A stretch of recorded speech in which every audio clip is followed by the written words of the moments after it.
Well, they're saying that they struck the three black jurors. I On speak with. purpose. Yeah, I have two attorneys coming up that are going to talk about that. But yeah, it was an all white jury, and again, death is tragic, as you said, and Sure. nobody's wishing anything upon anything bad upon the family of the sadly the young man who died. But you have kids. You 17-year olds make horrible decisions. Right. I'm not saying that they should not be held accountable in some way for what they do, but a 17-year-old in 35 years, it just I, doesn't I sit ju- right with me. Don Lemon just went live, or he went live on YouTube and blamed white people for the Carmelo Anthony verdict. And then somebody came with the receipts, and Don Lemon had nowhere to go. And family, I want to break this down all the way in plain English, real talk. Hit the like button, share the video, subscribe to the channel. So if you don't know the case, here's the short version. Carmelo Anthony, a 17-year-old, stabbed and killed Austin Metcalf at a track meet in Texas. The jury came back with a guilty verdict. Carmelo got 35 years. And the moment that verdict dropped, certain people with big platforms, like Don Lemon on YouTube, he went live on YouTube and ran straight to one place: race. Not the knife, not the DNA, not the witnesses, race. And we're going to go through it piece by piece because the full picture looks nothing like what Don Lemon and DL Hughley you see on the screen right here with the bandana on his neck. DL Hughley told you. So Don Lemon gets on his platform and says the three black jurors were struck. And it ended up being an all-white jury. And DL Hughley co-signs the whole thing. And that's the frame they set up right away. The jury was white, therefore the verdict is suspect. That's where they start. Now, Hughley goes into this, and I quote, 17-year-olds make bad decisions argument. Now, look, I hear the human side of that. I do. Nobody wants to see a teenager throw his whole life away. But here's the part Hughley glossed right over. Austin Metcalf didn't get 35 years. Austin Metcalf got 0 years. He got no years, no future, no prom, no college, no nothing, because he's dead. He's never coming back. So when you sit on a podcast and say 35 years doesn't sit right with you, I need you to finish that thought. What number does sit right? Because the family of the young man who got buried isn't asking for feelings. They're asking for justice. Then Hughley says 35 years is too much for a 17-year-old. And I want to get to the clip in regards to the matter before I go on, and then we can have a conversation. Let me know what you guys think about that in the comments. As so far, as always, we just having an objective, productive conversation. And I know family. Let's go. Listen, if you asking me, I don't think that all white people should be able to do anything in secret at all. I don't think they should have. I don't think they should be able to have drapes or curtains. Everything should be clear because anytime. Let me tell you something. When it's all white people in secret, it's bad for everybody. I think that striking those juries, those jurists that were black, was for a reason. All right. So I want to flip that around and ask you something directly, family. If somebody took your child's life, your kid, your baby, how many years would be enough? Think about that before you answer, because the people out here calling 35 years excessive are the same people who would be demanding the maximum if it was their family sitting in that courtroom.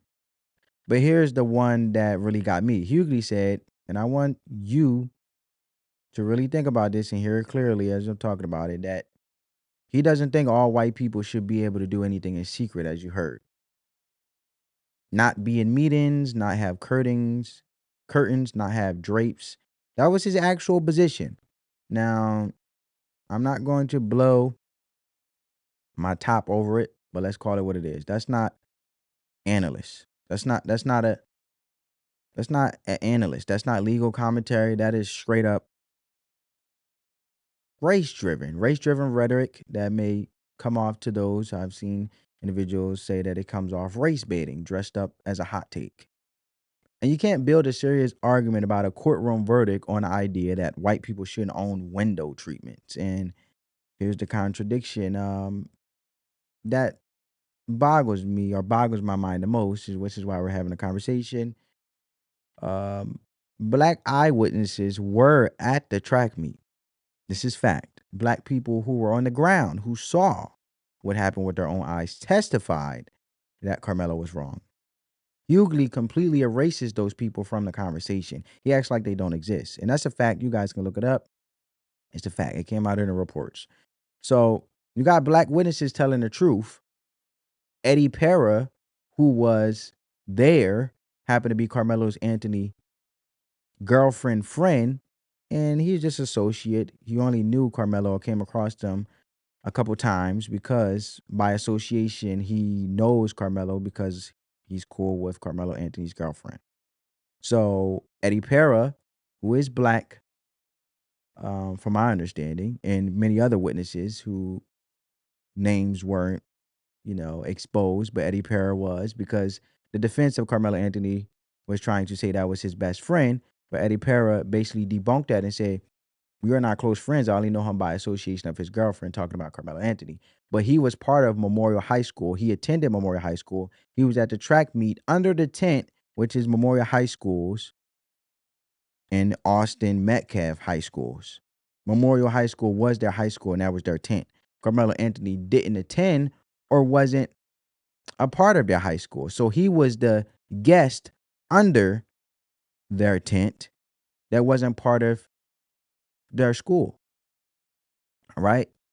And Eddie Pera was one of the black witnesses who witnessed the stabbing and said he was angry at Carmelo Anthony for stabbing Austin Metcalf. And Austin Metcalf was actually a leader and always protected their team, Memorial High School. And this is Eddie Pera, who's in the same school as Austin Metcalf, and said that Carmelo Anthony provoked Austin Metcalf and he asked him to leave about 15 times. So if you have black witnesses, even though race shouldn't be the reason to justify a murder at all, and put that out there as a disclosure. I'm trying to have an objective. My intention to have an objective conversation, remove race from it, and speak to the facts as much as possible. But also to ask questions, just to have a conversation between me and you guys, because you're having a conversation. So you got black witnesses telling the truth, and Hughley's response is to pretend the only black voices that matter are the ones that would have voted the other way on the jury. That's not a community argument. That's a selective one. And now here's where it stops being about feelings and starts being about facts, because the evidence in this case tells a completely different story. So let's talk about what the jury actually had in front of them when they walked into that deliberation room. Carmelo Anthony's DNA was on the knife, not near the knife, not close to where the knife was found, on it. That's not a theory. That's not a feeling. That's forensic science. You can debate a lot of things in the courtroom, but DNA doesn't have a political opinion. It doesn't care what race the jury is. It just tells you what it found. Then you had the phone records and the digital evidence. Those records placed Carmelo at the scene and directly contradicted what the defense was trying to argue. When your own phone is working against your story, the jury doesn't need nobody to tell them what to think. The timeline falls apart on its own. Now, the defense pushed a self-defense claim, and the jury heard it. They sat through the whole thing, they considered it, and they rejected it. Not because of who was sitting in the jury box, but because the physical evidence didn't support it. Self-defense legally requires a specific set of facts to hold up: the DNA on the weapon, the phone records, and what the witnesses who took the stand, because Carmelo Anthony didn't take the stand, described at that scene didn't build that case. It tore it down. And here's why I keep coming back to, speaking to what D.L. Hughley and Don Lemon is talking about on the screen. The black witnesses at that track meet didn't need a subpoena to tell the truth. They got up there and they testified about what they saw. The same community Don Lemon claims was failed by this verdict had members standing in that courtroom pointing at the evidence and telling it straight. And that's an honorable thing, and telling the truth, and a courageous thing to do in this world where you can be convicted in a court of public opinion before the facts actually come out. So when you say this verdict was about race, you're also saying those black witnesses were wrong. You're saying their eyes lied. You're saying their testimony doesn't count because it didn't produce the outcome certain people wanted. Think about that for a second. when the DNA says it, when the phone records say it, when the eyewitnesses, black eyewitnesses that they happen to not mention, which can be misleading if they want to have a conversation, which is why I try to uphold having a truthful conversation as possible. And correct me if I'm wrong. I'm always open to the possibility of being wrong. But when the eyewitnesses, black eyewitnesses say it, and then the jury, after hearing all of that, comes back with a guilty verdict, that's not racism at work. That's a verdict.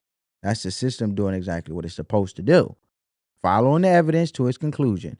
So you got to ask yourself, family, if the evidence is this clear, the knife, the records, the witnesses, why are people like Don Lemon still pushing this narrative? Why is that the story why is it that the story they chose to tell? Why is that the story? And that's the bigger conversation we need to have. And here's the pattern. And once you see it, you can't unsee it.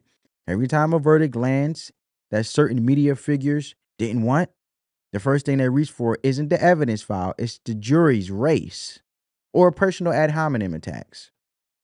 Not the DNA, not the timeline, not the witnesses, the race or labels, which is another words of saying names and attacking the individual's name calling, personal ad hominem attacks. That's the move every single time. And what's bothering it isn't that it's just wrong or that it's wrong, it's that it's lazy. You got a whole courtroom full of facts and your entire argument is about who was sitting in the box. But here's where it stops being just a bad take and starts being genuinely harmful. When you tell young people that the system is always rigged against them, no matter what the facts show, no matter what the evidence says, no matter what the witnesses saw, you're not protecting them, you're setting them up. Because if a kid grows up believing that nothing they do matters, that the outcome is already decided before the trial starts, that accountability is just something, and their quote unquote, I quote this, that their accountability is just something, quote unquote, white people invented to hold black people down, I quote. That kid is not going to make better decisions. No kid, if you just remove accountability, no matter what the race, the kid is going to make worse ones. And then when something goes wrong, the Don Lemons of the world will be right there to tell them it wasn't their fault either. That's not love. That's not community. That's a trap dressed up as solidarity. Now, let's deal with the quote unquote all white jury claim directly because it keeps getting repeated like it's a smoking gun. Both sides in the trial have the right to strike jurors. The defense, Karmelo's team, had the exact same power to remove people from that jury as the prosecution did. That's just a fact on which the capabilities when it comes to the process. The same power. So if the defense attorney looked at those 3 black jurors and decided to keep them, they'll still be on the jury. That's how the process works. You don't get to use premonitory strikes as a strategy during the trial and then point at the result and call it racism. That's not how any of this works. Then there was a moment in the commentary around this case that, I can't let slide because, a black teacher sent in a message saying her black students were just as entitled as Karmelo was, just as entitled. A teacher, someone who's in a classroom every single day I came across is raising her hand and saying this isn't just one kid, this is a pattern. And instead of sitting with that, instead of taking that seriously, the media figures pushing this narrative just keep rolling. It just kept rolling, right? So when you have that, and I'm just speaking on the environment of this narrative and this influence and this type of dialogue, using the example of a black teacher who tells her black students they're entitled as Karmelo was, just as entitled. The pattern, I'm looking at the behavioral pattern. When you look at it, it just keep pouring gas on the divisive rhetoric. And how can we come together as people, regardless of the race, if that type of dialogue keeps being spewed, which hurts everybody, no matter the race, hurts communities, all of it. right? So when you have teachers saying that, you have media figures like Don Lemon and D.L. Hughley, right? That when you hear them say something is wrong in regards of entitlement, but to justify enabling behavior, how do you think does that hurt the youth? So it's no different. It doesn't matter because I know a lot of times they say, "Oh, well, he's going through something," and you know, being in the inner city, or you know, being as they would say, quote unquote, being black is hard. You do, like Jasmine Crockett have said, you take a minute to walk in her shoes. Money has nothing to do with it. You can be going through hard times and still raise a child who knows right from wrong. That part is on parents, is on us. Me speaking from a parent perspective, right? I've seen people in education in the inner city, you know, I heard enough. Like when teachers are saying something is wrong in the community, it's real, right? And when people with big platforms use moment like this to dodge that conversation of accountability as a whole and actually bigging up that type of rhetoric instead of entitlement and deflection and divisive rhetoric, the community loses twice. From a teacher rhetoric, from individuals with big platforms, media figures, it's a loss. And once in the courtroom and once in the culture, right? As a people. Don Lemon and D.L. Hughley didn't give their audience a breakdown. They handed them a match and called it a torch, is my point. Proverbs chapter 18, verse 17 says, "The first to state his case seems right until somebody comes along and cross-examines him." That's exactly what happened here. Justice has to follow the evidence. The moment we let emotion replace facts, we lose the one tool that actually protects us in that courtroom. Let me know what you think in the comments. Hit the like button, share the video, subscribe to the channel, turn on your post notifications, spread that peace, love, and positivity. Let the love supersede the hate, family. On that note, peace.